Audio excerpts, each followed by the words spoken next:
Bien, pues lo que nosotros les vamos a presentar ya es lo que se titula de alguna manera como una especie de metodología para poder leer el territorio. Ya esta ponencia se titula Una lectura del paisaje industrial desde un sistema de intercambio cultural entre Valparaíso y Limache, ya del interior al mercado. Cuando vamos a conceptualizar bien el concepto interior, concepto mercado, para que entiendan también el público lusófono, que nos concentramos principalmente acá en la región, ya en la región de Valparaíso, en esta zona. ¿Ya? Bien, pues, tenemos una estructura, ya que importante como presentar una estructura, como para no perderse. Vamos a tratar también de hablar en forma pausada, para evitar cualquier confusión. Bueno, vamos a comenzar por una presentación de lo que es el concepto de intercambio cultural dentro de una lógica del sistema, que es principalmente una aproximación antropológica al tema.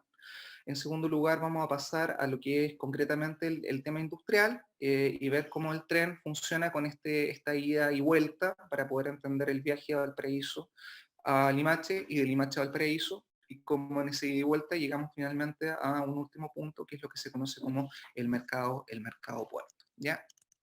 Bien. Cuando nosotros hablamos de sistema de intercambio, y que no solamente apunta a lo que es la mercancía, es principalmente entender cómo hay ciertos elementos que son bastante sugerentes, asociados principalmente a ciertas premisas, ¿ya? Aquí tenemos tres premisas que nos acercan a una primera noción, y de esa noción llegamos a una definición conceptual sujeta en tres planteamientos antropológicos que nos dan ciertas referencias para poder acuñar esta idea del sistema de intercambio cultural, o cómo a través de un sistema de intercambio cultural se puede leer un territorio. ¿Ya? Lo primero es entender de que los intercambios se inscriben dentro de un sistema cultural, ¿ya? Y ese sistema cultural va asociado a un territorio, se contextualiza en un territorio y se lee a través de estas prácticas que se ejercen, que los diferentes sujetos ejercen sobre este territorio, de venta, de compraventa, de dichos populares, de fiestas, de prácticas, entre otras. Lo segundo es darnos cuenta que el componente cultural que está al interior de este sistema de intercambio también reside en estas distinciones que uno puede observar y al mismo tiempo diferenciar entre lo que se vende, lo que se da y lo que no se puede ni vender ni dar, y que finalmente se transmite. Y es ahí donde la cultura finalmente toma cuerpo, ¿ya? Siguiendo un poco las palabras de un antropólogo francés, el señor Maurice Godelier. Y en tercer lugar, es meterse ya en un nivel mucho más preciso en cómo accedemos a esta dimensión, y ahí emergen estas nociones de ruta y de recorrido, que nos dice que finalmente a través de la ruta y del recorrido develan el sentido cultural que está en el paisaje, ¿ya? Y que claramente es de una manera muy simbólica, ¿ya? Nos permite ver un poco, diferenciar lo que son estos distintos intercambios, ¿ya? Que es importante como mencionar.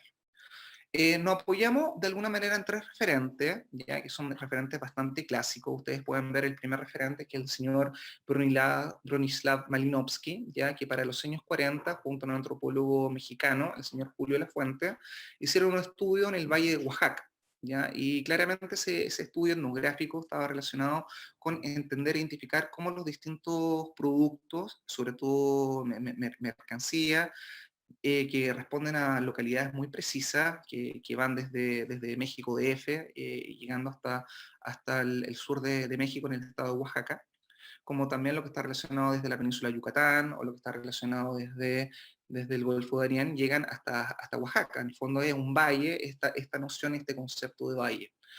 Tenemos un segundo trabajo que se hizo en los años 60, ya el antropólogo peruano, el señor José María Arguedas, ya que trabajó mucho en lo que es la Feria Huancayo, y claramente a través de la Feria Huancayo también logró identificar estas diferentes unidades de intercambio asociado a la inscripción territorial, ¿ya? Que nos permitiría conectarnos con un valle, con una quebrada, con las diferentes zonas que geográficamente transitan entre lo que es la alta montaña, lo que es el valle, lo que es la costa, y cómo el Huancayo de alguna manera se transforma en esta lógica, este sistema de intercambio. Finalmente tenemos un último texto de un exponente de la antropología marxista, ya el señor Maurice Gudelier, que escribió un texto a fines del año 70, comienzo del año 80, ¿ya? Claramente era como un resumen de muchos estudios y conferencias que ya había hecho antes, que se titula Los fundamentos de la sociedad humana, qué es lo que nos enseña la antropología, ¿ya? Que claramente hay un trabajo muy interesante de él, un antropólogo que todavía está vivo, a lo mejor en un momento podemos invitarlo a participar. Tiene su carácter como todo antropólogo, pero es muy sugerente en el análisis que puede hacer sistemas de intercambio y cómo a través del sistema de intercambio podemos leer una cultura y una sociedad, ¿ya?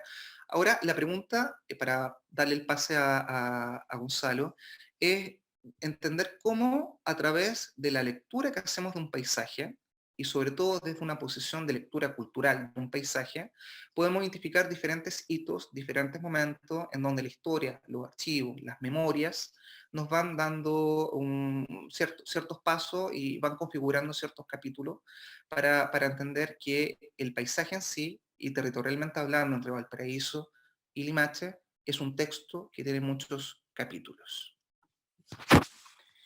Bueno, la lectura de un paisaje del puerto al interior y del interior al puerto, el tren de Valparaíso a Santiago, el sentido de la ida y vuelta. En este tren de Valparaíso a Santiago vamos a tomar las primeras 5 estaciones, que serían Valparaíso, Viña del Mar, Quilpué, Villa Alemana y Limache, en esta primera etapa.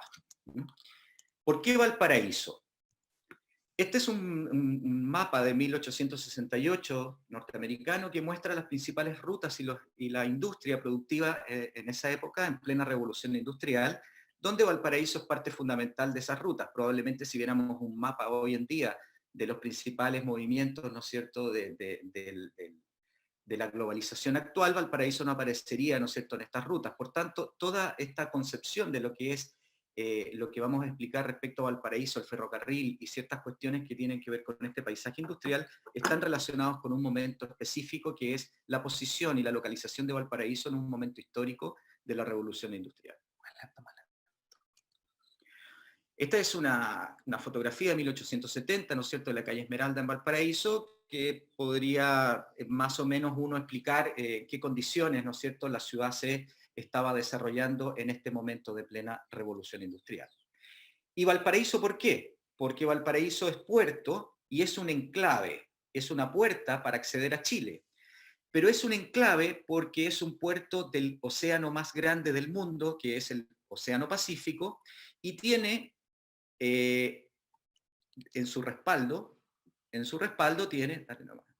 tiene el Cerro Aconcagua, el Monte Aconcagua, el monte más grande de la cordillera de los Andes, reflejado en esta fotografía anónima de 1870, donde al amanecer, este monte más grande de la cordillera de los Andes aparece en el perfil de la cordillera, ¿no es cierto?, reflejándose en las nubes.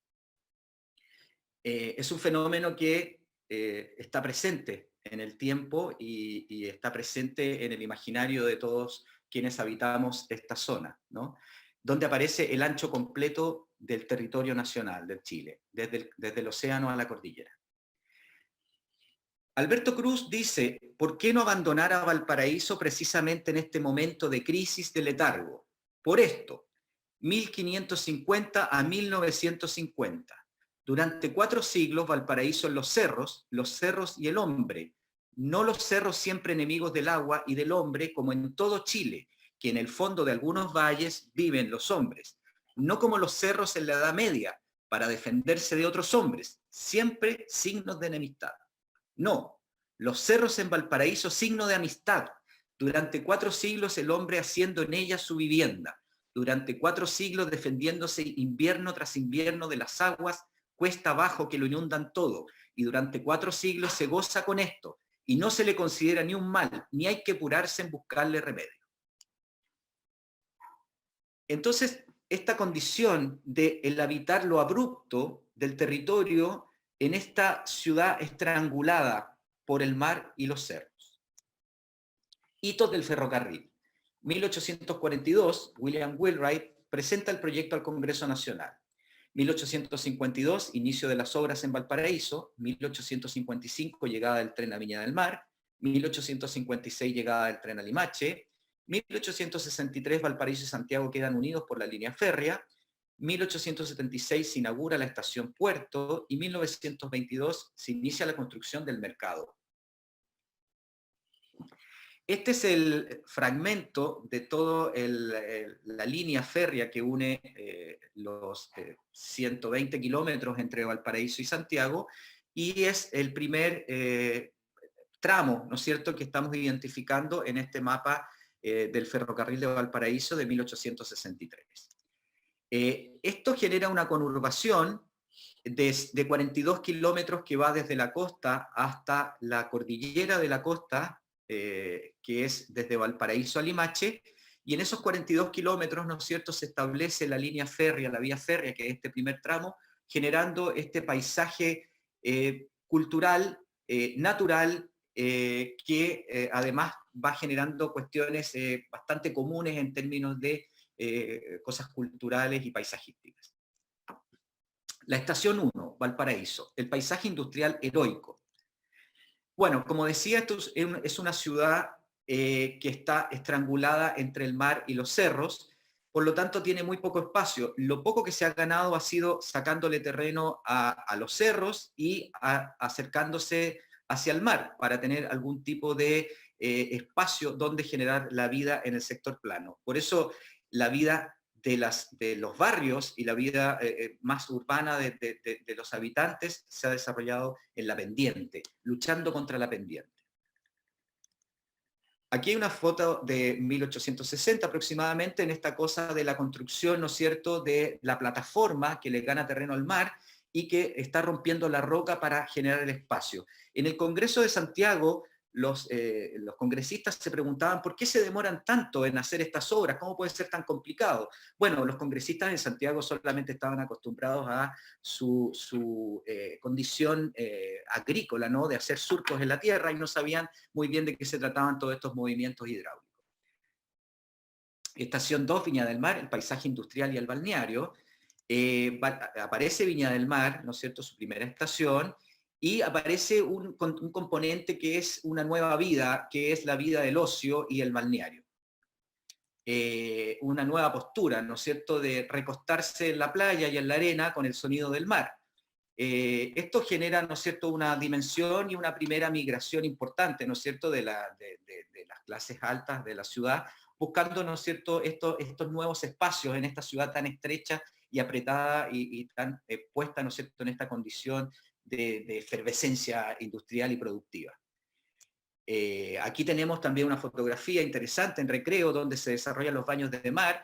Se convive lo balneario, ¿no es cierto?, del ocio con el hecho de bañarse en el mar como algo higiénico, ¿no? Es una manera en que las clases populares también tenían de usar la costa, y con el tren de fondo en esta estación de Recreo.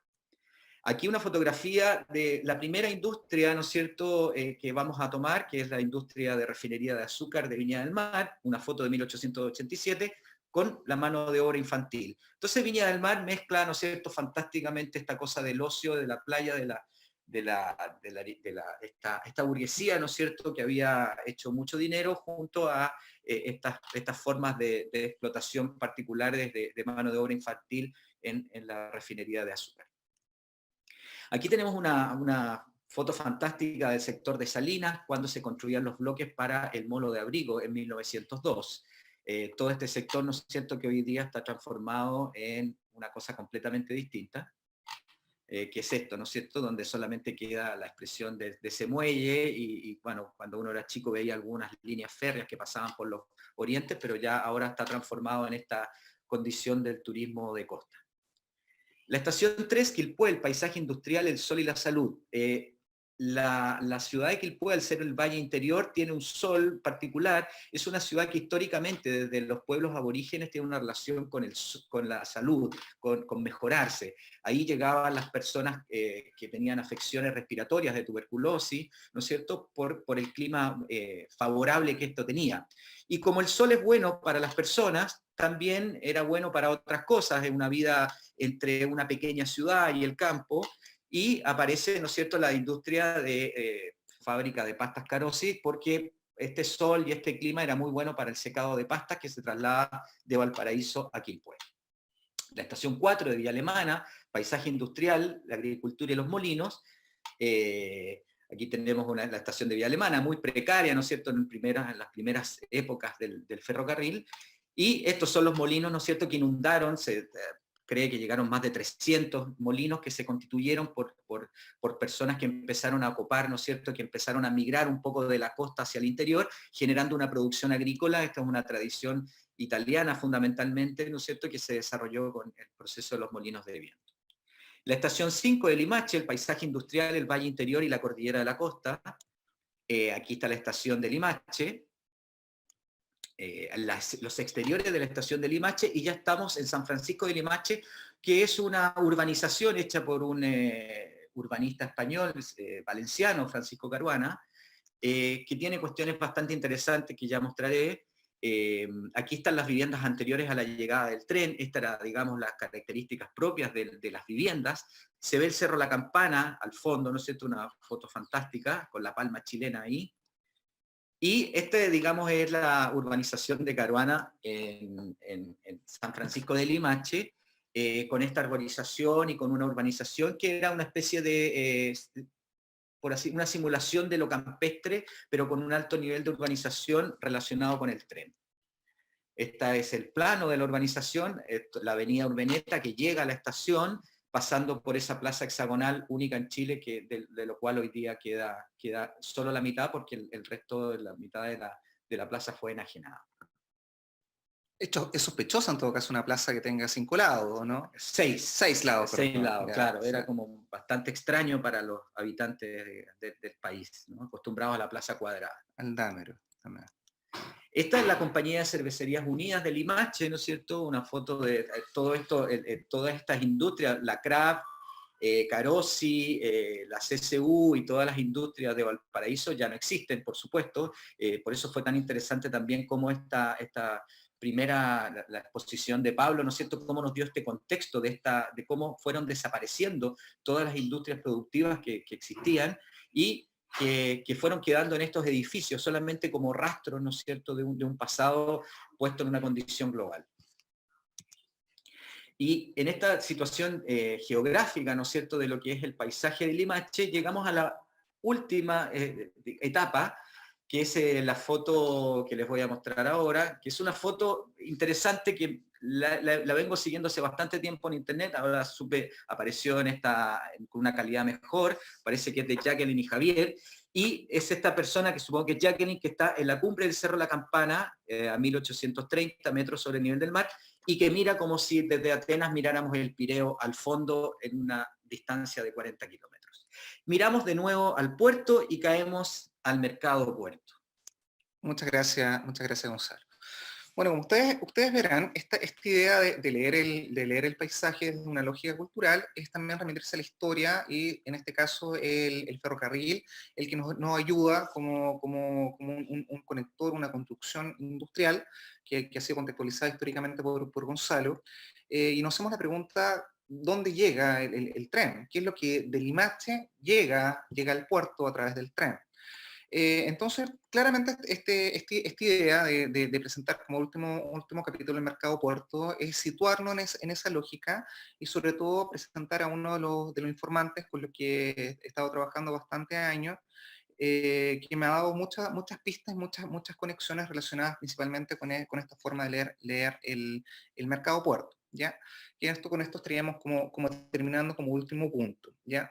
Como contextualización, el mercado puerto es un edificio que se construye en el año 1922-1924, ya originalmente de hormigón armado, está en medio del barrio Puerto, ya tiene una superficie más o menos de 11.000 metros cuadrados.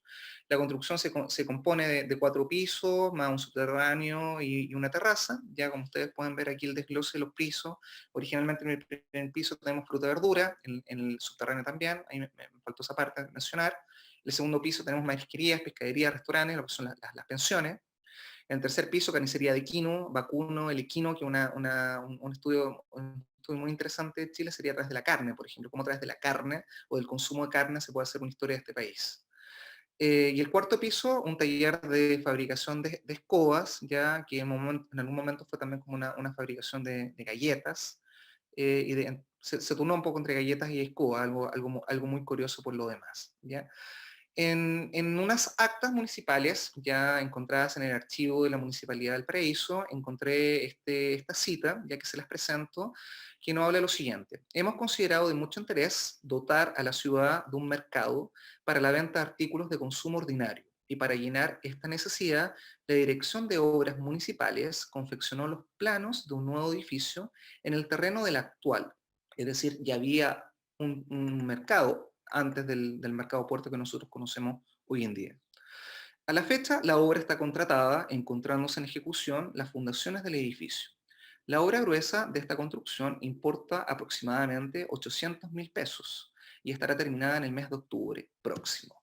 Eso es una cita de 1921, página 106, y sabemos que finalmente el mercado fue inaugurado en 1924, o sea, ese octubre próximo claramente no se cumplió. Este fue un documento elaborado por el secretario de la Corporación Municipal de la época, el señor Alfredo Guillermo Bravo, que hizo toda una recopilación de las actas municipales de 1918 y 1921. Eso hubiese sido la primera imagen del mercado anterior al mercado puerto, situado en la misma zona, cuadrante. Estos son los planos a los cuales hace referencia el secretario. Aquí tenemos imágenes, cómo es la construcción del mercado. Estas son fotos del archivo del Mercurio del Paraíso, ¿ya? Como pueden ver, esa es la construcción que nosotros conocemos. Ya ahí está la Panería Valencia, y tenemos frente a la Plaza Chaurren, ya la calle Cochrane con la calle Márquez, Sí. no, Valdivia. Ya, entonces aquí tenemos la relación con el sector, con el barrio. Fíjense el tema de los canastos, los precios, van a ver como distintas imágenes, ya. Fíjense el tema de los conejos, ya todo lo que venía del interior principalmente. Ya hoy día no podemos, es difícil comprar conejos, es difícil comprar gallinas, comprar pavos, como en esta época se podía acceder. Todos los productos que venían del interior, lo que son las papas, limones, fíjense por ejemplo las papas, 50 pesos el kilo, habas, arvejas, limones, ya. Es bastante interesante cómo a través de estas fotografías podemos leer una ciudad y un paisaje cultural desde otra dimensión, ¿ya? Aquí tenemos una imagen del subterráneo del mercado puerto. Aquí tenemos lo que son el consumo de verdura, ¿ya? Evitemos el cólera, consuma cocidas las frutas y verduras que crecen a ras de suelo, cebollas, papa. Y acá tenemos una cita, ya que está relacionada con Laureano Carvajal, un vendedor de palta hasta la actualidad. Ya estamos hablando de una persona que nace el 35, y ahí ustedes pueden calcular su fecha, ¿ya? Y nos da elegí algunas citas de todos sus testimonios, que es una historia de vida que he venido siguiendo con él hace varios años, ¿ya? Y se las presento a continuación, con 3 testimonios de don Laureano. Unos tíos me criaron de 4 años, ahí puse 1939, en el fondo de la cruz. En ese tiempo teníamos cabrerías. Nosotros traíamos todas las cabras para acá, entre paréntesis, puerto. En el fondo no había ni una mata de palto, eran puras alcachofales y lecherías. Había un huerto que tenía el doctor Múnich, y fue el primero que empezó a poner paltas. 1945 aproximadamente. En el año 60 compré una bodega en el Mercado Puerto, en blanco con Valdivia. Era una bodega con segundo piso, donde vendía al detalle y al por mayor. Se llamaba Bodega La Cruz. Yo empecé en tren a trabajar. Yo trabajaba y el día sábado me tomaba un tren que pasaba por La Cruz a la 1, o la 1 de la mañana, y llegaba a la estación Puerto con unos bolsones y canastos, y ahí habían unos con gorros y me llevaban para el mercado. Y ahí empecé a vender paltas. En ese tiempo se vendían por unidades. Luego con la bodega que compré detallábamos de todo: limones, tomates, cebollas, chirimoyas, nísperos, se vendía lúcumas también. Pero después se echó a perder el mercado puerto, pues bajaron mucho las ventas por culpa de los supermercados, que lo situaban más o menos en el año 80.